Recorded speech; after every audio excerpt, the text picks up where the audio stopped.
Hey everybody, welcome to my live show. I'm trying something new today, so we're streaming not only on YouTube but also streaming on Facebook Live right now. And one of the things that I'm finding out right now is that I'm not able to see the comments and questions. So I'm going to try to have that pulled up on a separate computer, but normally I'm able to pull in the questions, and right now I just don't quite have that figured out because I'm using a little bit of a different platform here. So just bear with me as I'm trying to do this streaming to multiple platforms. Still just a learning experience. But appreciate you being here with me.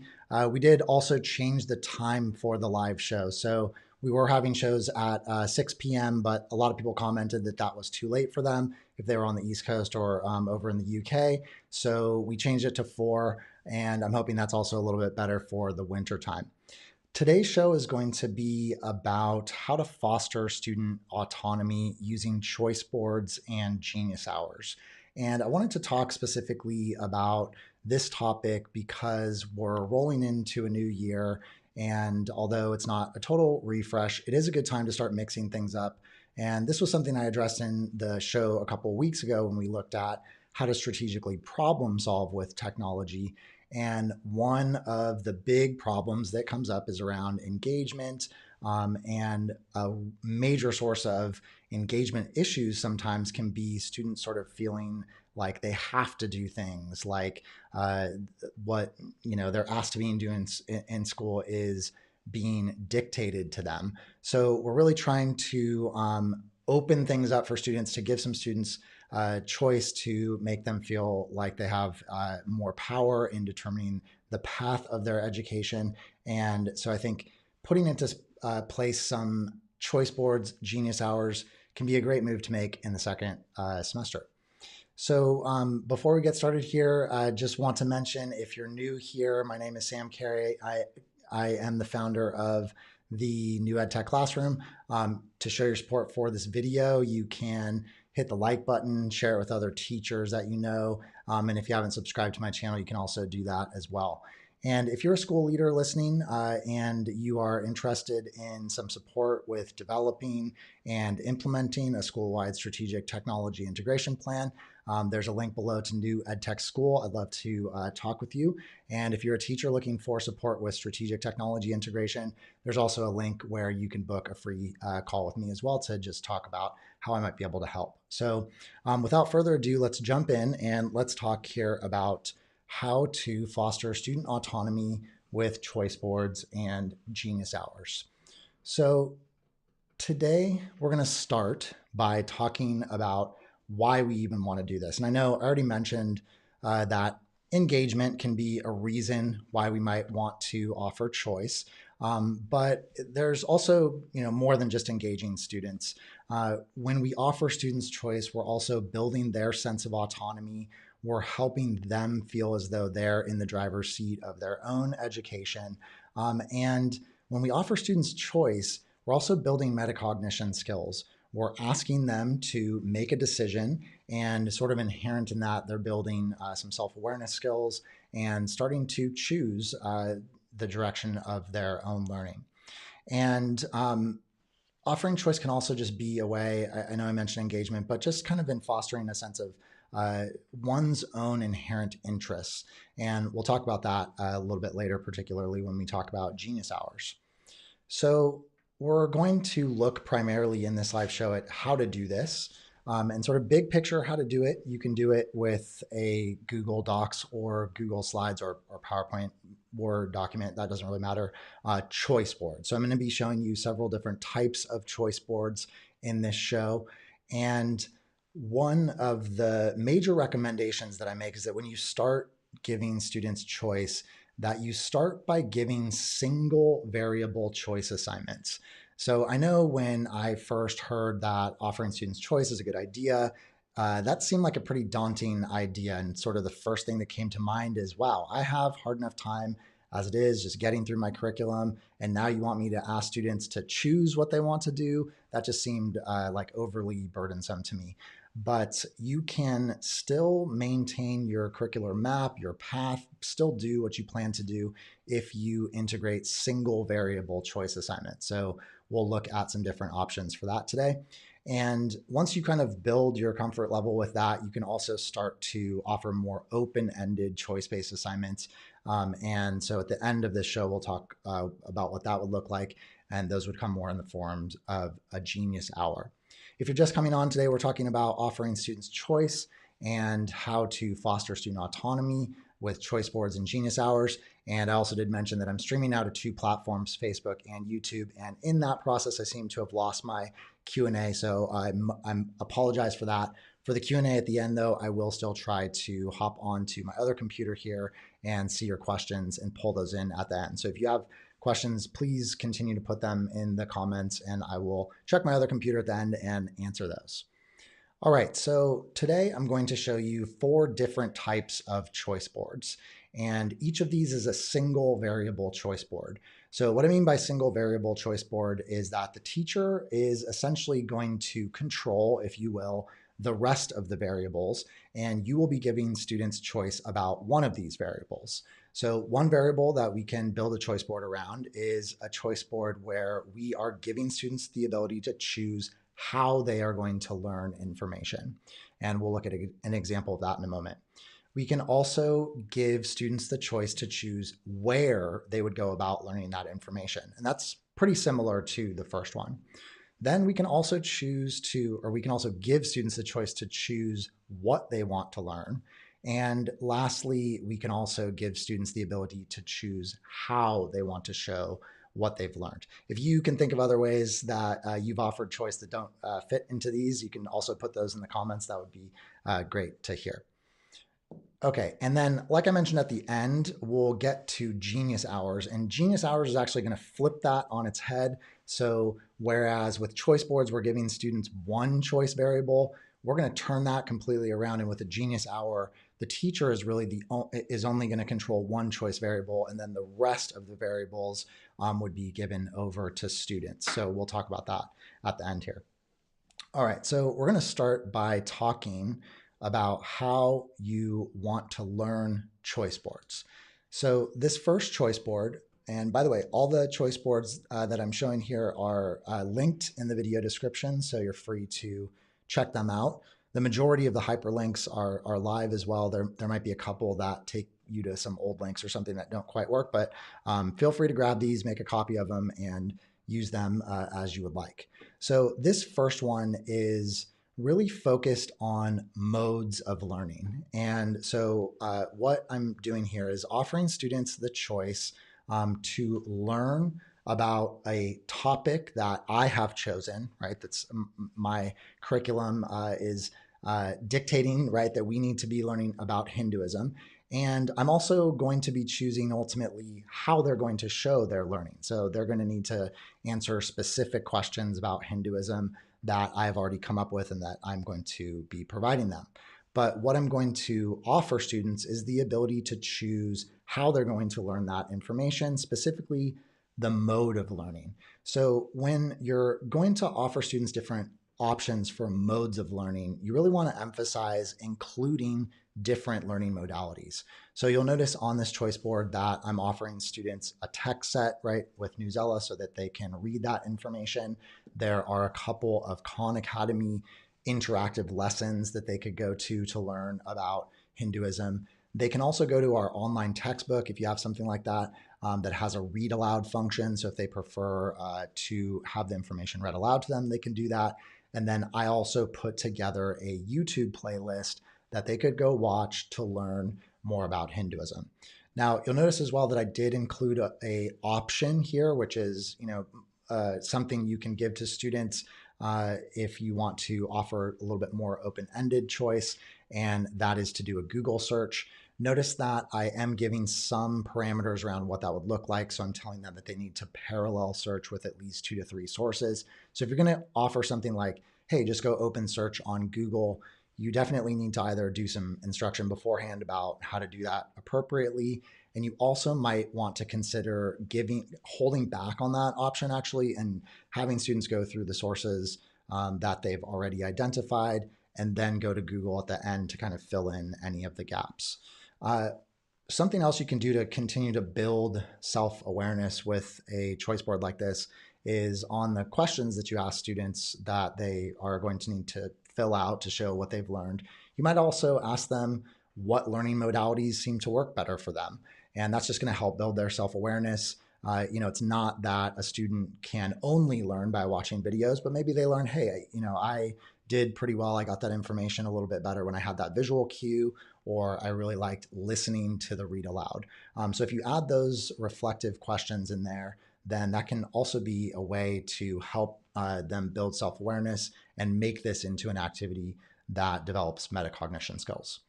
Okay, so the next type of choice board is related, and this is choosing where to learn. Now you'll notice here, if you click on this link in the video description, that this is a longer assignment. I've posted this in other places. This is a video project, and I apologize if you hear the scratching in the background. Those are my dogs. That's the fun of working from home. So this is a video project where students actually had a lot of choice about choosing historical events and things like that. What I am giving them the option to do here, you can see there's a lot of stuff that I'm kind of controlling about what they need to go learn in terms of mini skills and different questions that they're going to have to answer at the end. But what I'm giving students the option to do is pick where they would research. So what I did is I pre-identified some places where students would be able to kind of generally go to get the information that they needed. And I'm going to allow students to choose. You can go to any of these places. Choosing sources can be a good or an effective strategy with younger students. So if you are not quite ready to teach students how to openly search on the web, or you just also want to re-emphasize to students where they should be going for higher quality source material, then you can give them these options that you've already pre-selected. But it still gives students a wider range of choices for where they can go. They can poke around in different places and not feel as though they're quite as boxed in. And just like I did on the other one where I gave students the option to open Google search, you could, of course, include that on something like this as well. Okay, the next here is a choose what you learn choice board. Now, there are a couple different types of choose what you learn choice boards that I'm going to show you here. This particular choose what you learn is actually a choose who to learn about choice board. And in this case, what I've done is essentially determined the bigger picture category, right? So the theme of this particular unit is Latin American artists. And I have also chosen how students are going to show their knowledge. So in that sense, it's similar to the other ones that I showed you. So here you'll notice, for example, there's a link to a note taker. Every student has to fill out this same note taker that's relatively generic. There's some observations they need to make, place for video notes, generic questions that they would be answering about the artist that they're studying. But the choice variable here is that rather than dictate to students, you have to go learn about this particular person, I could choose to give students a selection of people that they can go learn about, and then students can pick from which one they want to learn about. Now you will notice in the instructions that the instructions are very similar. So I'm going to have them start by going to Google Arts and Culture. They're going to go to Google Arts and Culture, which, by the way, if you haven't been there, is an awesome educational resource. You should definitely check it out. And they're going to look up the artist. They're going to open up that note taker. They're going to make some observation notes. And then they're also going to get to choose. So again, a little bit of choice element here. You can pick 2 to 3 videos. So you can pick from the videos even. And there is a place where they can just take notes about what they observed or what they learned while watching that video. Then I included a link to a Newsella article for each of them. And again, that same note taker for each one. If you wanted to add an extra variable, to even give students more choice with an assignment like this, you could also tell them, hey, if an artist is not present on this choice board and you're really interested in studying them, as long as they meet XYZ criteria for the particular assignment, just run it by me and you can study that person. So that's another way to, help students have that sense of freedom that they get to pick somebody that they really are interested in studying. I only included 3 people here, but to make this more powerful, you could include 6, for example, and that would really make students feel as though they have a lot of choice. Now, with a choice board like this, a great way to build upon this after students have gone and they've processed the information, they've engaged with the material, or they've explored the content, is to have them later in an explain phase of the lesson actually teach this material to other people. So it's not necessarily that some students would only be learning about Diego Rivera, or some would be learning about Frida Kahlo, but not Diego Rivera. What you can have students do is go become experts on this particular person, and then they can teach others. And then you could choose to have them fill out the same note taker about those other artists, or you could have them go through the full process of doing a project, even like a digital book, where they're showing what they've learned about this particular artist, and then they're showcasing it to a group that you've strategically put together because it's a group of people who all studied someone different. So that would allow students to learn about somebody different, and students can then teach their peers about somebody that they learned about. Okay, this next choice board is also a choose what to learn choice board, but this is more of a choose what to learn choice board that I would use as an extension type activity, or as an activity that I might do at the end of a unit. So an example here, we were studying ancient Egypt, and I had students working on particular assignments, but then when they finished working on those assignments, I had a choice board set up for them so that they could go dig a little bit deeper and learn about a topic that they were interested in. Now, you can also have an associated note taker with something like this if you wanted. It's kind of up to you. So the point here is that students can choose from some different subject areas. This can be a good way to fill in some different subject material as well. Let's say you're teaching something like, I'm always in the situation where I'm teaching an ancient civilization and I just can't get to everything, right? I would love to be able to teach about mummification when I teach ancient Egypt, but I just don't have time in my curriculum. So I offer that as like an extension that shows up on the choice board. Some of these are also topics we did study. So we studied the pyramids, but I included an extension, some additional information if they wanted to dig a little bit deeper, go learn something more. Now, you'll notice on this one that I have it already pre-colored in. You can also do things like have the students color them in, or you can color them in for the students if they finish them. And then you can even turn it into like a challenge where they would need to go and learn about all these different topics when they're working on this extension. So this can be an effective activity for asynchronous learning. You have students doing work, and then you've given them something additional that they can do if they have additional time to work on that. If you're just joining me now, today we are talking about fostering student autonomy with choice boards and Genius Hours. And I do encourage you to put your questions in the chat. Again, my apologies. I'm streaming on Facebook and YouTube, or at least trying to. I hope it's going through right now at the same time. And that's kind of messed up my whole chat thing. So I got to problem solve that. But I know everybody is very familiar with having to deal with different tech issues as they're coming up on the fly. So we're just going to roll with it. So thanks for coming to the show.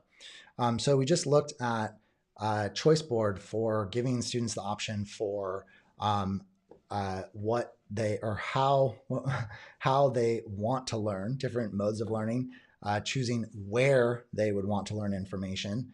Then we looked at 2 different options for how you could have students choose what to learn. And then this last choice board here that I want to show you is giving students the option to show how they would show what they've learned. Now, what you'll notice here is that I've put links to different creativity apps. So there's a podcast on here, digital comic, digital book, video in Adobe Spark post, infographic in Canva, and a Google Slides presentation. So the idea with this type of choice is that you would have students go through the whole phase of a lesson where they're learning skills, they're learning content. But then when it comes to the assessment piece, you would essentially be allowing them to show what they've learned in whatever format they would like to show it in. And this is much more effective if you've already taught these. So I would not recommend saying, hey, you can make a podcast, but not having already done a podcast project. So I tend to do these types of choice boards where I'm giving students the option to choose how to show what they've learned more toward the middle or the end of a school year, because then they've already learned these different things. So they've already learned how to make a podcast, how to make a comic book video, etc. And then they just get to choose which way they want to do that. I know some teachers will even hang some sort of graphic in the classroom so that students can visually see at all times some different options that they would have to choose their learning.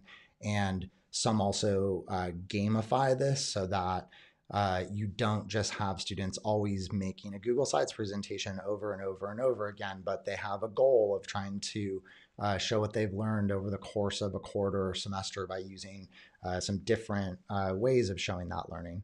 This is also, if you're doing project-based learning, just a way to make it more interesting when it comes to showcasing work so that you're not all listening to a podcast, which can be kind of a lot if you have a whole class doing that, but you have a wide array of different projects that students are doing that just add some variety. But of course, this also helps facilitate student autonomy, gives them a lot of choice and agency in picking for themselves what they want to do. And it also is another way to just help build student creativity skills. They're not going to have quite as much guidance if you do something like this. They're going to be kind of more out on a limb doing something on their own. So they're going to have to apply some higher order thinking, apply creativity. So I definitely recommend doing this after you have rolled out each of these different projects earlier on in the year. Okay. Do you see a question? Thank you I'm getting some texted through to me. So one question is whether or not this will be posted to my channel. So yes, this will be posted on my channel. All my live videos post shortly after, so you can rewatch them if you need to do that. And another thing I'll mention, again, I mentioned this at the beginning, but all the links for these choice boards are in the video description. So if you wanted to grab those to use, you can grab those in the video description. And if you have any questions about choice boards in general, keep those coming through. And I'm getting the questions texted to me so that I can answer them in the live show. All right, we've looked now at choice boards, and now we're going to talk about a way to kind of expand significantly on a choice board, which again is that single variable choice where you're just giving students option to choose how to learn, where to learn, what to learn, how to show learning, and really flipping that around so that students have a much wider array of choice with a Genius Hour.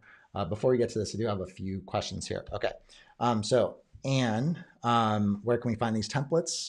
And they are all in the video description below. So if you click on that, then you can find those. And Karen, thanks for your question. Karen is asking how she could simplify this for special education, mild to moderate disabilities, fewer choices, less text, teach and model over and over. Yeah, so certainly, even if we go back to a choice board like this one, this can be almost no text. Those images are just live hyperlinks, so they could click on those. And I've always taught in a fully inclusive classroom with a certain number of students with IEPs. And this is actually a really effective way to naturally build in differentiation into your instruction. So if you're applying universal design for learning principles to your curriculum development and thinking about ways you can make your entire curriculum, the materials you give to students, more accessible, this is absolutely a way to do that. If you are finding that, yeah, this is, you're giving too many choices, one thing you can absolutely do is just reduce the number of choices. But I would encourage you to, particularly like if you're going to do a modes of learning, to still offer students a video choice, an auditory choice, a choice to be able to read the information, a choice to go do an interactive lesson so that they can experience those different ways of learning. But that right there is also just an example of built-in differentiation. And then your other point as well, part of the question, Karen, about just repetition. Absolutely. These, maybe the first time you do a choice board, particularly if you teach younger students, middle school even, students might be a little bit confused by what to do. But if you do this, incorporate something like this in every unit, then it's just going to become part of what you do, and shouldn't be a problem. Okay, so looks like Damien, you had a question about whether or not these resources were free. So I believe, so you're referring to some of these different projects. So no, not all of these are free. Soundtrap is a paid program. You can get a trial period for it though, so you can check it out. Storyboard, that also does require subscription. They also have a trial, I believe. Book Creator has some limitations with their free program. If you really want to use it to its full capacity, then it's $5 a month, I believe, to use it. Canva EDU, totally free. You can do graphic design projects, video projects, make cool presentations, collages, things like that, totally free. Adobe Spark Post is also totally free, and you can apply for a free education account for students and teachers. And of course, Google Slides is totally free as well. Okay. And yeah, I'm also getting through. It says that the links are not in the video description. Not sure what happened there. So I will make sure, sorry about that. I thought I put them in right before the show. I will make sure to get those in there after the show is done. So sorry about that. All right. So let's talk about Genius Hour. So Genius Hour is what it sounds like. It's an hour where students get to become a genius about anything. Now, if you want to make this like completely open-ended, you can. You could essentially just say Genius Hour and put no parameters on it. I don't necessarily recommend that, at least not for your first time. What I would recommend that you do is choose your single variable. And what I've personally liked to do when I choose a variable is to choose a very large category. And so sometimes what we'll do, for example, is set aside on Friday at the end of the week, last hour of the day, an hour of time that maybe is more difficult to keep kids engaged.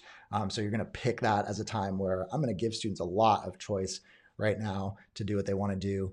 I'll pick a single variable, for example, Women's History Month. And the only criteria is that whatever it is that you do for Genius Hour has to pertain in some way to Women's History Month. So it's pretty blown wide open, but there is still some parameter around that, right? Now, it doesn't have to be like a commemoration month. It could be our Genius Hour is all about dream jobs. That's it. That's the only variable that I'm controlling. Everything else is sort of in your control.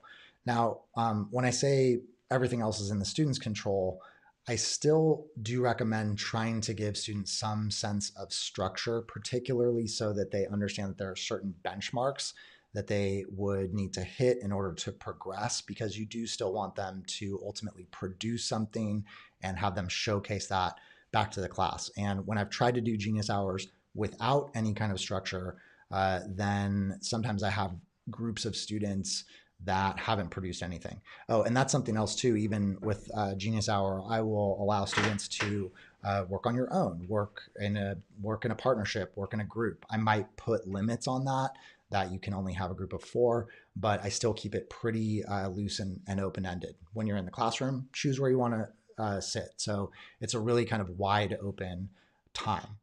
Now, a tracking system that I like to do for Genius Hours and actually all extended types of projects is to use a Google Sheet as a tracking system to just help kind of maintain structure and also give students some guideposts. So what I would do is either have this digitally posted, or you could print one out and you could even use this as like a sticker chart, which I've done in the past.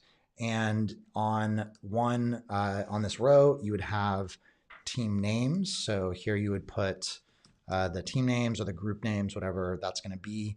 And then up here, you would just have the guideposts or objectives.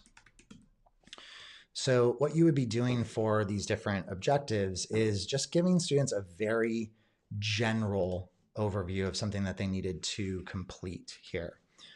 So for example, you might say that to begin, students just need to come up with a topic, right? So they have to choose a topic, and you might even give them a date for this. So you could say that that has to be done by, let's say we're doing this, next week or something like that, by the 10th of December, right? So they have to come to you, or that individual has to come to you with a topic. And then you might set it up with something like a research question, right? So very over general, right? They can come up with whatever research question they want, and they just have to meet that objective by a certain time. Maybe that's the following week, right?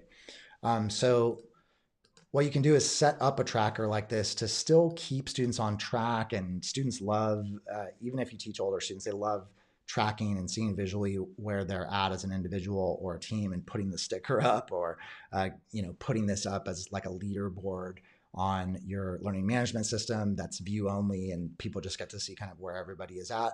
But this will also help just give general guidance about the path of the Genius Hour to make sure that eventually you do get to a place, down the road here where it's publish a project. Doesn't matter. They might have chosen to make a podcast for this, or make a digital book, or a web page, or whatever it's going to be, but they know that eventually they're going to have to publish something for this Genius Hour. Okay, so that is my presentation today about fostering autonomy with choice boards and Genius Hours.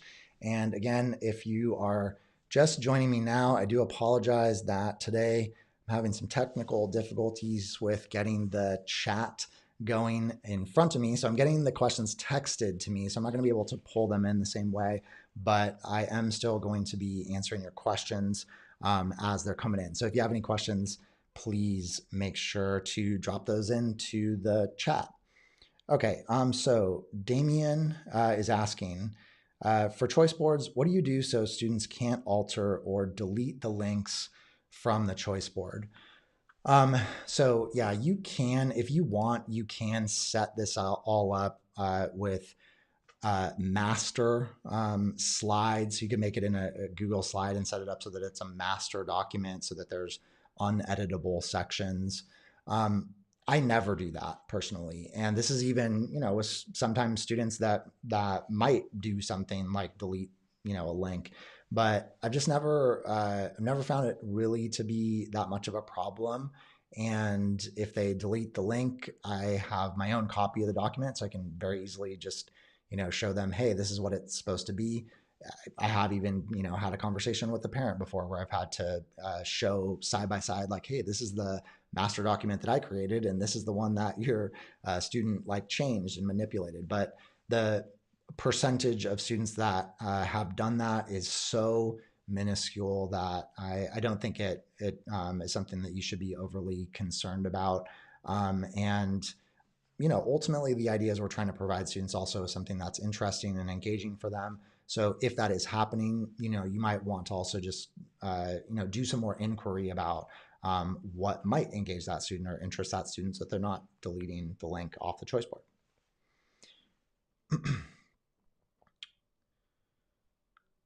Okay, alternative apps to storyboard that. So there is another comic creator called Pixton, edu that does have some free features. That's also a comic creator. You can just have students do comic like strips and all kinds of different types of programs. If you really wanted to do just a basic free program, you could even do Google Drawings.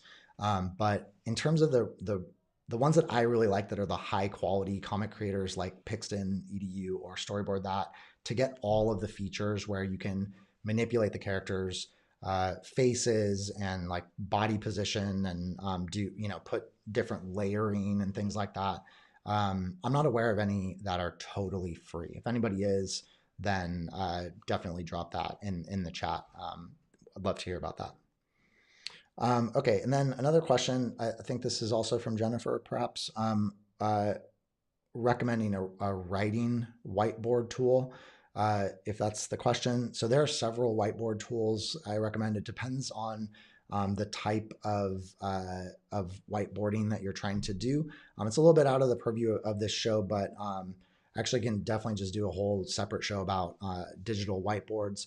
But Jamboard is a decent digital whiteboard. It has a lot of issues. I do recommend checking out WhiteboardPHI, particularly if you're a person who likes using individual whiteboards with students, physical whiteboards that they would hold up. It basically emulates that in a digital environment so that students have their own personal digital whiteboard. And you can also do a program like Explain Everything for digital whiteboarding as well. Okay, and Catherine, this question is, do you use any resources organized ahead of time, or do you talk about research skills? Yeah, so usually I have a mix. I think if I'm interpreting this question correctly, it's about a choice board like this one. Go back to it, where we have some sources that I'm already giving students, and then there's also this one where students, can learn how to research. So yeah, I mean, there are some assignments I do where the whole thing is they have to go research on their own, and maybe I'm not pre-giving students any resources at all.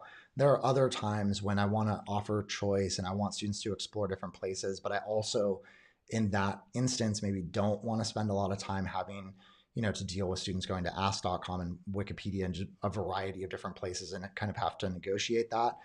So what I've found is, unless I'm really focused, like the focus of a lesson is about research, that it can also be beneficial to push students toward sources that are high quality. And that's part of what I view also as my job as someone who's teaching a technology integrated curriculum, is to be a facilitator of learning. So part of that is guiding students to places where they can find high quality information.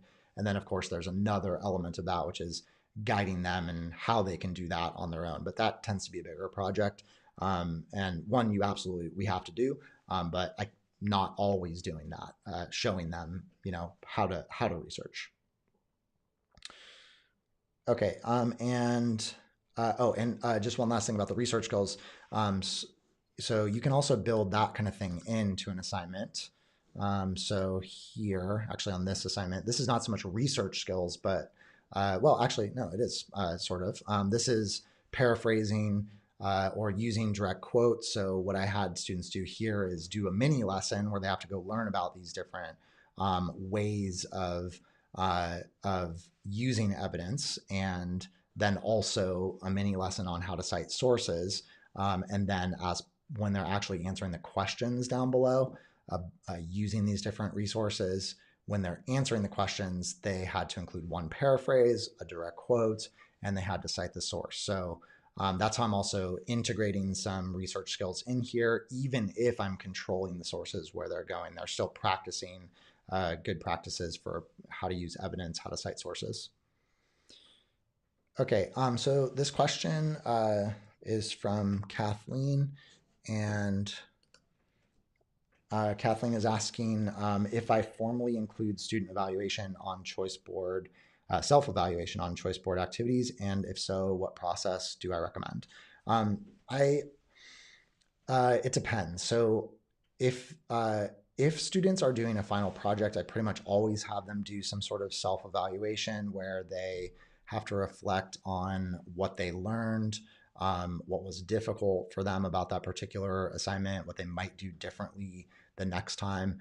One of the reasons I do that is because I do student-led conferences in the spring, so I'm prepping them to think about the work that they're going to put in their digital portfolio, and they have to annotate their work, and they have to reflect on it, talk about what academic skills their work shows, what they're proud of, what they would improve, things like that. So I do include those types of self-evaluations after a project, just to make sure that I'm facilitating that kind of self-awareness and prepping students for their student-led conferences. In terms of a regular choice board, would I always give students a self-evaluation after a choice board like this? Not necessarily, but if I do want them to think more metacognitively about something like a choice board, like, oops, sorry, I'm not actually showing that. A choice board where I'm having students pick a mode of learning where they're choosing video or audio, reading, interactive lesson. And I actually want to really make a proactive effort to foster metacognition, then I could include, and it can literally be, 2 questions at the end of an assignment, like which of the, which source helped you learn the best and why, and just get students to start to think about what it is about video that they find, more conducive to their learning, or reading a text, listening to it out loud. So you can do it really quickly. It can honestly be almost like in the form of an exit ticket or a very short Google form that you have students fill out at the end of class. And then you have all that information also that you can go back and check out.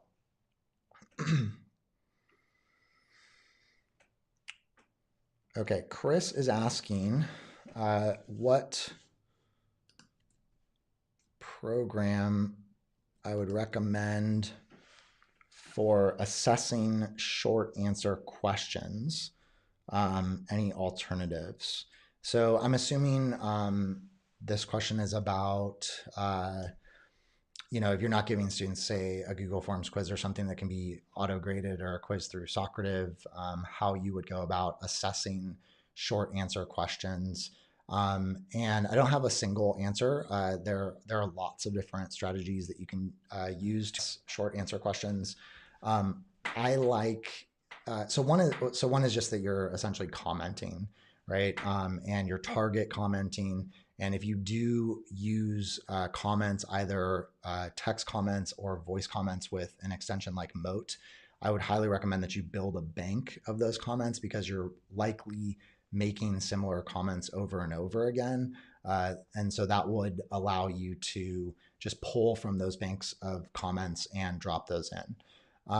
Another strategy that you can use, they're not mutually exclusive, but you can basically build a simple rubric for a short answer question.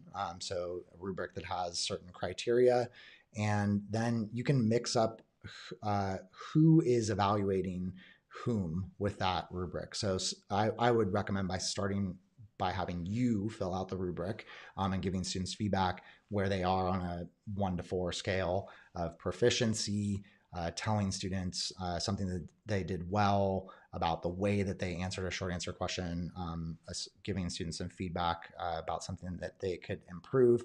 And if you're doing this in like Google Docs, I would just like fill in a color for like the 4, you did exceeding standards. And then you could also just plug, if you had a bank of comments in a separate Google Doc, you could drop those in if you have similar comments about things that students did well, or things that they could improve. But then what I would start to do is move on from you doing the evaluation, and I would start having students self-evaluate and do that exact same thing, also to build self-awareness, to write what they think they did well, what they think they could improve. You could even give them the bank that they could use to reference. And then you can also do peer assessment. And I love peer assessment. You can have students use that rubric to evaluate another student's work. And then you can build in systems so that the student is able to like contest their grade if they wanted to, so that they still feel, as though if I need to kick this back to the teacher will still look at it. And so I'm not beholden to the grade that my peer gave me. But what that does, it serves lots of functions. So it gets students exposed to really processing and understanding the rubric categories if they have to actually apply them themselves. It can be a way to expose students to other students' work, which can be a way that you can help them learn. So most of the time, students aren't going to really deeply process and take the time to like go read somebody else's short answer questions or read somebody else's essay. But if you have them evaluate it, they're going to be forced to do that. So they're, kind of learning in that process. And so I think everybody's building metacognition skills when you're doing peer assessment, self-assessment as well.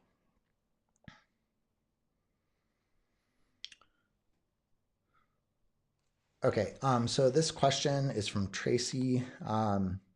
Tracy's in my 21st Century Classroom online course, which, by the way, if you are interested in the course, there's a link in the video description to get the latest enrollment updates. The enrollment is closed now, but if you were interested in enrollment updates, you could put your name on the waiting list for that. So hi, Tracy. So Tracy's asking if she needs to pay for an account for Pixton or Storyboard and then make a class login to be able to get access to all the bells and whistles. So yeah, I believe, I don't remember this off the top of my head. I believe with both of those programs, in order to create a class account where you can actually have students rostered, I think you have to pay for that. Programs are also changing their features all the time, so I can't quite remember if that's accurate. If that is the case and you do plan to use it, I would recommend paying for it so that you can then bring students in, particularly with a program like Storyboard, that which I have more experience with. You'll then be able to very easily see every student's comic after you've created an account. So if you try to kind of do that backwards, it's going to be a little bit more challenging. So yeah, if you think you really want to use it, then pay for it and then get the students in. As a general guideline, I try to recommend against paying for things before trying them out. Most programs offer free trials or features that you can access for free, and I don't like paying for things or recommending that people pay for things until they sort of maximize the features that are free. But I know with some programs like Storyboard that you can't really do that, and I do recommend it, and students love it. And you can use it for all kinds of very cool things. So that is a program I recommend. Okay.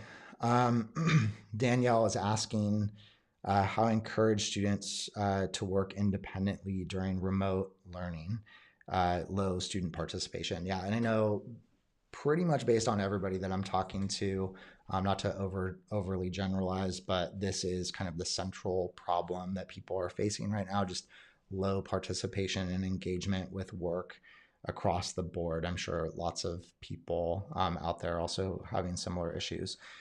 So one thing, you may want to go back and watch some of my previous live show, because I addressed this in detail, where I talked about looking at the engagement problem, or what I looked at was how to strategically integrate technology to solve problems.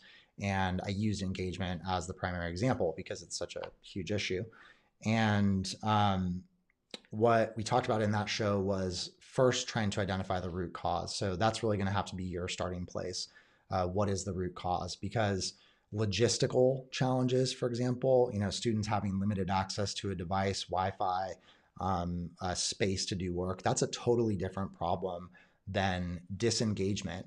Disengagement might be related, but could also be different from low academic skills, right? So what I talk about in that show is really first needing to get to the root cause, and then depending upon which root cause you've been able to identify through your own observations, surveys, data, then you can start to actually seek out programs and approaches that will help you solve those problems. So I can't give it a universal answer without knowing the root cause, but I do recommend checking out the show because I do offer I offer a solution for for lots of different root causes to the problem.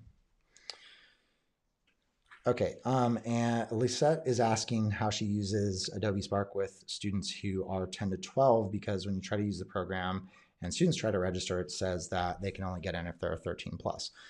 So that's because you are just having them get in the regular Adobe Spark Post program. So you'll need to get an Adobe Spark Post EDU account. It is free. If you search right now Adobe Spark EDU, it'll take you to a page that gives you some contact information. You have to actually directly contact Adobe, and then they can set those accounts up for you. Typically, the way that it works is that you do have to have an administrator request it, and then they bring student emails in so that they can get a single login and log into Adobe Spark Post. If you don't want to go through all of that, if that sounds like maybe not be able to make that happen or too complicated, you can also check out Canva EDU. Canva EDU is also free for educators and students and has similar features as Adobe Spark Post. I'm just an Adobe user, and so I've come to love Adobe Spark Post, but Canva EDU is a great program as well.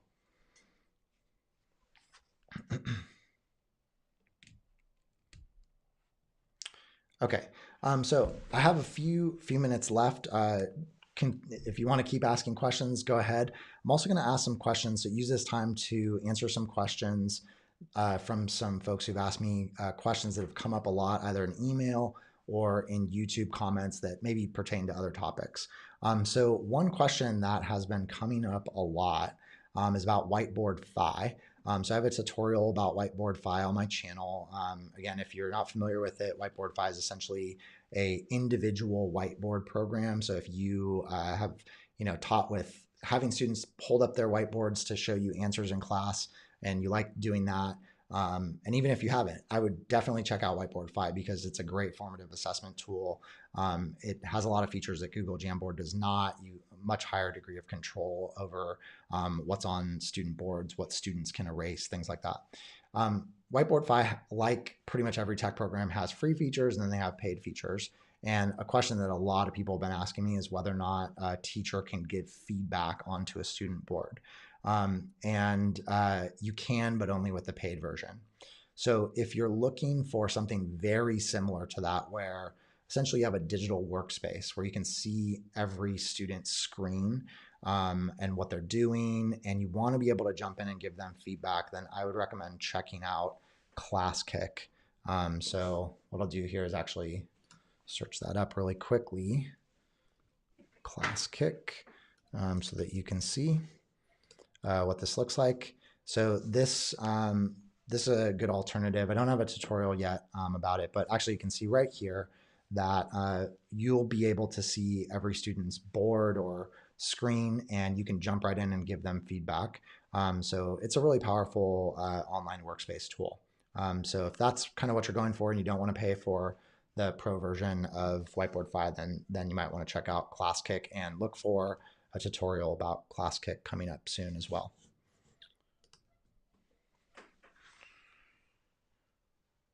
Okay, and yeah, back to WhiteboardPHI questions, because I get this one a lot too. And this is about saving WhiteboardPHI lessons. So if you want to save lessons, you want to prep them beforehand, you want to save work, all that, same thing, it's a paid feature. So you can basically just get a blank empty room that will go away when you leave it with the free version. But if you want to have it set up kind of as a class where you can save it, save student work, prep work, then that unfortunately is going to require the paid version.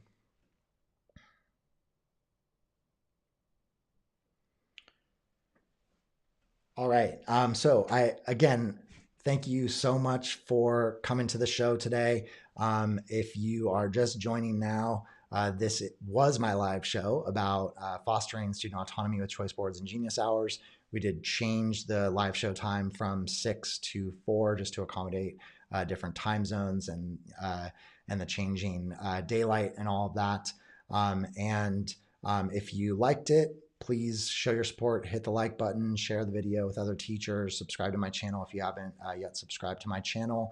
And if you're a school leader, instructional coach, department chair, and you are interested in just some support with developing and implementing a strategic technology integration plan, I do have a link to New EdTech School in the video description. I'd love to chat with you about that. And similarly, if you're a teacher looking for some extra guidance with how to strategically integrate technology in your classroom, I would love to chat with you as well. And there's a link to my calendar in the video description as well. So have a great evening. And as always, if there are topics that you would be interested in learning about in a live show, I also invite you to put those in the comments so that I can build shows around what you specifically are looking for. All right, everybody, I'll see you next week at 4 p.m. on Thursday